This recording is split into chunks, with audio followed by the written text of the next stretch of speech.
Zoti I foli akoma Mojsiut duke thënë: Folu Aroni dhe bijve të tij dhe u thuaj atyre: ju do t'i bekoni kështu bijtë e Izraelit duke thënë: Zoti të bekoj dhe të ruaj. Zoti të bëj që të shkëlqej fytyra e tij mbi trupin tënd dhe të tregohet I mbar me ty.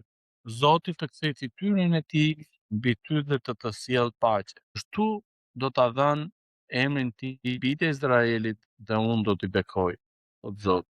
Zoti I dha një urdhërim Mojsiut dhe I tha që t'i bekonte në këtë lloj mënyre ose në këtë lloj forme njerëzit që do të ndiqnin urdhërimet e Zotit. Ne vëmë re këtu që është bekimi I Zotit me të cilin Aroni dhe bijtë e tij duhet të bekonin fëmijët e Izraelit.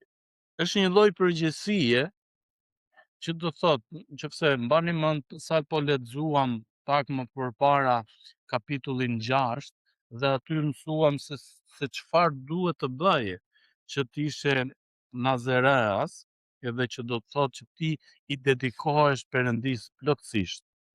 Do thënë, edhe duhet të ndjekësh disa lloj hapash që ti të jesh thuash në shenjtërinë ose të vazhdosh në shenjtërinë që I ke dedikuar Perëndis që vetja jote, jeta jote të jetë e tillë. Dhe ishte goxha e vështirë.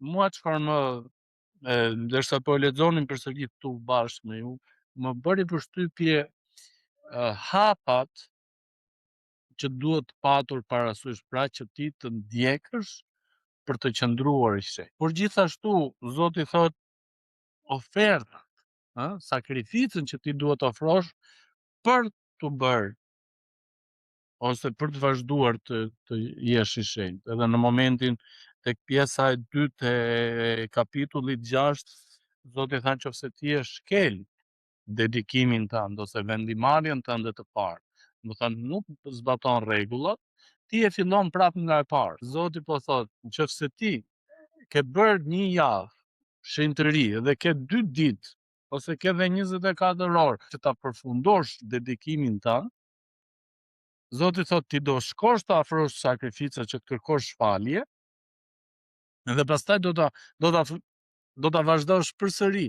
Do të numërosh ditët që ti ke vendosur që të quher të dedikohesh plotësisht. Është një lloj mënyre le të themi agjerimi që të krishterët bëjnë. Edhe ndërkohë që neve sot, unë desha të bëjmë të krahasimin që me ne sot është ndryshe. Aroni ishte si një dritë hije me bijtë e tij që kishin përgjegjësinë e priftit, që të bekonin kombin e Izraelit, ishte si një dritë hije për kryepriftin që do të vinte, pra për Jezusin që do të bekonte edhe vazhdon të bekohet. Shko ku është e bukura edhe thuash bekimi, lehtësimi që njerëzve u bëhet. Jezusi jo vetëm që është kryeprifti, por ai është dhe sakrifica, ai ofron sakrificën, ai ofron shpagimin për ty. Sepse më përpara, nëse do t'i hidhni një sy, mbani sy tek numrat 6, vargu 14 të thotë ofron 3 kafsh, motak, që si thotë, dhe I do të paraqes ofertën e Zotit, një qengj mashkull, motak pa të meta, për flijimin për mëkatin dhe një dash pa të meta për flijimin falënderimit. Pra kemi 2 këtu. Dhe pastaj do të vazhdo me vargun 15, një shport me bukë të ndorme të përgatitur me maja mielli, me kuleç të zënë me vaj, një revani, I gjithë këtë shpenzim që njerëzit atëhershëm do të ofronin që të merrnin një shlyerjen nga faljen nga Perëndia ishte goxha, ishte vlerë monetare. Pra një qingj ose një dash në atë kohë kishte goxha vlerë, edhe sot ka vlerë, por atëherë kishte akoma më shumë. Edhe kurse neve sot nuk e kemi këtë lloj privilegji. Imagjinoni pak, të ju sfidoj pak tek përgjegjësia jon. Perëndia na ka hequr këtë lloj shpenzimi, le të themi, dhe na ka dhënë akoma më shumë.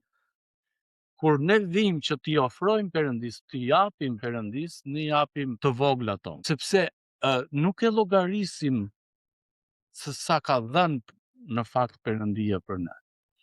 Nëse neve do ta llogarisim nga vlera monetare, njeriu të paktën në një vit do të ishte goxha shpenzim i maj për të qenë në rregull me Perëndin. Ndërkohë që Perëndia e hoqi këtë lloj gjëje, këtë lloj barre për njeriu, edhe e kaloi në një mënyrë tjetër që është, shiko thot, ky prifti që ju keni tani për Aronin me bitet e tij, janë vetëm për t'ju ndihmuar, për të ofruar ofertë. Ëh? Do bërë kështu, do të bërë kështu. Aroni me bitet e tij kishin për detyrë që të kontrollonin që njerëzit po e ofronin atë në mënyrën e duhur.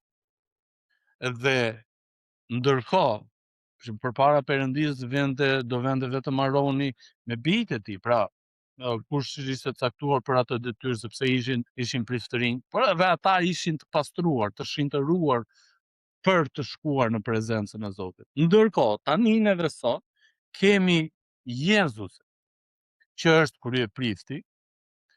Imagjino, hierarkia, le të themi hierarkia fizike, të marrësh mbretin e mbretërve ta takosh, edhe mbreti i mbretërve të jetë shërbëtori yt. Veri ka kuptimeve, neve ajo mendja jon, logjika jon shtrydhet. Edhe nuk ka mundësi the. Se si Zoti është i gatshëm ta bëjë këtë gjë. Edhe di si e bën, duke na dhënë neve dashuri, edhe duke e treguar këtë pra me sakrificën e tij. Shikoj, dëgjova një kuriozitet interesant, që mendja truri është i lidhur me zemrën në një lloj forme interesante. Në zemër ka 40.000 qeliza që janë në gjendje të mendojnë dhe të logjikojnë. Me këtë lloj studimi kishin ardhur shkencëtarë. 40.000 qeliza që quhen neurite, dhe këto kanë në vetvete, në brendësinë e tyre memorie, që regjistrojnë çdo lloj ndjesie, emocioni të njeriu. Pra, neve themi mendja është gjë e madhe. E keni dëgjuar këtë, besoj. Edhe shpesh herë neve bindim mendjen tonë që duhet ta heqim këtë ves ose këtë gjë. Por këtë lloj emocionesh, nëse ne kemi pastruar në mendje, por i kemi akoma në zemër. Çfarë do të thotë kjo? Do të thotë që këtë lloj ndjesie, këtë lloj, le të themi, plagosje ose lëndimi që ti mund të kesh marr, për shembull nga dikush, ti thua nuk më hiqet nga mendja, apo jo? Po sepse ka një lloj transmetimi që këto lloj qelizash e transmetojnë tek truri për këtë lloj dhimbje që është shkaktuar. Prandaj edhe tek fjalët e urta, po të shkojmë tek fjalët e urta kapitulli 4, shikoj çfarë thotë. Mua këta zbuluesit më kënaqin, ta shkencëtarët, sepse përpiqen gjithmonë që të hedhin poshtë ekzistencën e Zotit, po arrin me ca lloj përfundimesh që e përforcojnë akoma më shumë ekzistencën e Zotit. Çfarë thotë? Zoti nuk thotë ruaje mendjen, por së pari çfarë thotë? Ruaje zemrën tënde. E kemi tek kapitulli 4 fjalët e urta, duke filluar nga vargu 23. Ruaje zemrën tënde me shumë kujdes, sepse nga ajo dalin burimet e jetës. Hiq dorë nga e folura me hile dhe largo prej teje buzët e çoroditura. Sytë e tu le të shohin drejt dhe qepallat e tua të synojnë drejt para teje. Shëshoje shtegun e këmbëve të tua dhe gjithë rrugët e tua qofshin të saktuara mirë. Mos u shmang as në të djathtë as në të majtë, tërhiqe këmbën nga e keqja. Qa do të thotë kjo? Si duhet ta ruajmë zemra, edhe pse është e rëndësishme me tekstin që neve kemi zgjedhur sot. Si duhet ta ruajmë neve? Me sytë tanë, me mendjen tonë, ne duhet të ruajmë zemrën. Sepse zemra, pra, sipas shkencëtarëve, ka 40.000 qelizza që quhen neurite, që janë në gjendje, është interesante sepse këto komunikojnë me njëra tjetrën, por ndërkohë kanë atë pavarësinë e tyre, mendsinë e tyre, mendojnë vetë, arsyetojnë vetë edhe logjikojnë vetë. Edhe në mënyrë që të këto të jenë të pastërta, të jenë të shenjta, atëherë duhet filloj këtu, edhe Zoti thotë, largo, hiq dorë nga e keqja, largo syrin tanë nga mos shiko gjërat e kështu me radhë. Po pse është e rëndësishme kjo? Kur neve vim këtu dhe Zoti i dha këtë urdhërim Aronit që të bekoj popullin e Izraelit me këto fjalë të bukura. Neve, nëse neve do të dikush do na thoshte këtë lloj urimi, Zoti të bekoj, Zoti të ruaj, Zoti bëf që fytyra e tij të shkëlqejnë mbi ty. Zoti të kthej fytyrën aty, që themi ne të paf Zoti për mirë, të bekov Zoti. Si do thonim neve? Cili do ishte reagimi ynë? A nuk do të ishte faleminderit? Edhe ty Zoti të bekofte shumë e radhë, do të ndiheshim të frymëzuar, do të ndiheshim të forcuar. Dhe dini çfarë? Shkencëtarët kur arritën me këtë përfundimin që me këtë lloj studimi thanë që ti mund të bindesh mendjen tënde dhe të largohesh nga e keqja, por nëse nuk je shëruar nga zemra, atëherë puna nuk ka mbaruar akoma. Dhe pastrimi më i mirë ose shërimi më i mirë i zemrës është nëpërmjet dashurisë që vjen nga Perëndia. Sakrifica që Zoti ka bërë për gjithë secilin prej nesh duke na dhënë këtë lloj bekimi kaq të madh. Pra që të jemi të Perëndisë, që të quhemi bijë të Perëndisë. Dhe ky është ai bekimi ynë i madh që neve kemi sot. Ne nuk kemi nevojë të ofrojmë sakrifica e holokauste edhe të gjitha këto me radhë për të marrë një falje nga Zoti. Një pastrim nga Zoti, një shenjtërim nga Zoti, por ne kemi në pafundësi derisa të jemi gjallë mbi to. Pra për aq kohë sa neve jemi gjallë mbi to, Perëndia na ka dhënë mundësi që ne të kemi pastrimin, të kemi shenjtërimin, kemi bekimin që vjen nga Perëndia. Edhe kjo është pikërisht ajo çfarë Perëndia dëshiron të na thotë neve sot. Unë i siguroj që është biblike dhe kjo çfarë do them, është shumë e vërtet për neve sot ky varg për aq kohë sa ne qëndrojmë në Krisht. Edhe kryeprifti ynë, jo Aroni, por Jezusi, shkoj sa është për te imagjinatës son, Zoti e ka deleguar Jezusin pikërisht me këtë gjë dhe Zoti vetes së tij nëpërmjet birit të tij i thot thuaj emrat me radhë. Klodi, Argjendi, Zoti të bekoj dhe të ruaj. Po vjen një mesazh nga Jezus. Zoti të bëj që të shkëlqej fytyra e tij mbi trupin tënd dhe të tërgohet i mbar me ty. Zoti të kthej fytyrën e tij mbi ty dhe të sjell paqe. Çfarë do të thotë kjo? Kur ti ke Perëndin që po të shikon tu, Perëndin që po të buzëqesh tu.